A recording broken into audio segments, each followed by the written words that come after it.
ଗୋଟେ ଡାଇଲଗ ଟେ ଡାଲମାର ଫାଷ୍ଟ ଭିଡିଓର ଡାଇଲଗଟା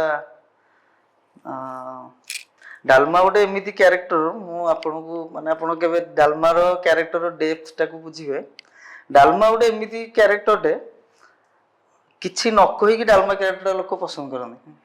ମୋ ଡାଲମାର ଆପଣ 3ଟା ଭିଡିଓ ଦେଖିବେ ମୋର ସହିତ ଡାଇଲଗ ନାହିଁ କାରଣ ଡାଲମାର ଯୋଉ କ୍ୟାରେକ୍ଟରଟା ସେଟା ଏତେ ଇନୋସେଣ୍ଟ ତାର କେବଳ ଫେସିଆଲ ଏକ୍ସପ୍ରେସନଟା ହଉଛି ଆକ୍ଟିଂ ଆଉ କୌଣସି ତାର ଡାଇଲଗ ସେମିତି ଗୋଟେ ଦମଦାର ନାହିଁ ଯେ ଇଏ ହବ କେବଳ ହଉଛି ବଣ୍ଟିର ଯୋଉ କ୍ୟାରେକ୍ଟରଟା ତାର ଅପୋଜିଟ କ୍ୟାରେକ୍ଟରଟା ହଉଛି ଡାଲମା।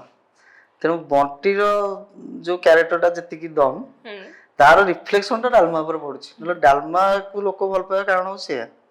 ନହେଲେ ମୋର ସେମିତି କିଛି ଗୋଟେ ପର୍ଟିକୁଲାର ଆପଣ 3ଟା ଭିଡିଓ ଦେଖନ୍ତୁ ପର୍ଟିକୁଲାର ସେମିତି ଗୋଟେ ମାନେ ସେମିତି ଡାଇଲଗ ନାହିଁ ଯେ ମାନେ ଯୋଉଟା କି ପୁରା ଇଏ କରିବ କିନ୍ତୁ ତାର ରିଫ୍ଲେକ୍ସନଟା ପଡୁଛି ଆଉ। ତଥାପି ପ୍ରଥମ ଭିଡିଓର ଗୋଟେ ଡାଇଲଗଟା ଥିଲା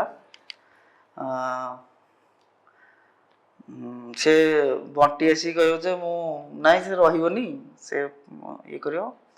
ମୋ ଡାଇଲଗଟା ଥିଲା ସରି ସେକେଣ୍ଡରେ ମତେ ଖାଇବାକୁ ଦେ ମୋ ଥିଲା ଡାଇଲଗଟା ତୁ ଇତ ମଦ ପିଇକି ଆସୁନୁ ଘରକୁ ମୁଇଁ ଆଉ ମୋର 3ଟା ପିଲା କଣ ଖାଇବୁ କେବେ ଭାବିଛୁ ତୁଇ ଆସୁଛୁ ମତେ କହୁଛୁ ଲଚ୍ଛା ପରଟା ଆଉ ଚିକେନ କରିକିନା ଦେ ମୁଇଁ କୋଉଠୁ ଆଣିବି। ସେ କହିବ ତୁ କରିକି ଦେ ହୋଟେଲରେ କେମିତି ହଉଛି ମୁଇଁ କଣ ହୋଟେଲ ବାଲା। ସେ କହିବ ତୁ ହେଇଯାଉନୁ ମୁଁ ତାକୁ କହିବି ତୁ କଣ ଜାଣିପାରୁନୁ 3ଟା ପିଲା କଣ ଖାଇବେ କେବେ ଭାବିଛୁ। ସେ କହିବ ସେଟା ମୋ ପିଲା ନୁହଁ। ମୁଁ କହିବି ଆଉ କଣ ସେଟା ଗ୍ରାମବାସୀ ବୃନ୍ଦଙ୍କର। ସିଏ ତାପରେ ମତେ ରାଗିକି ବାଡେଇବ।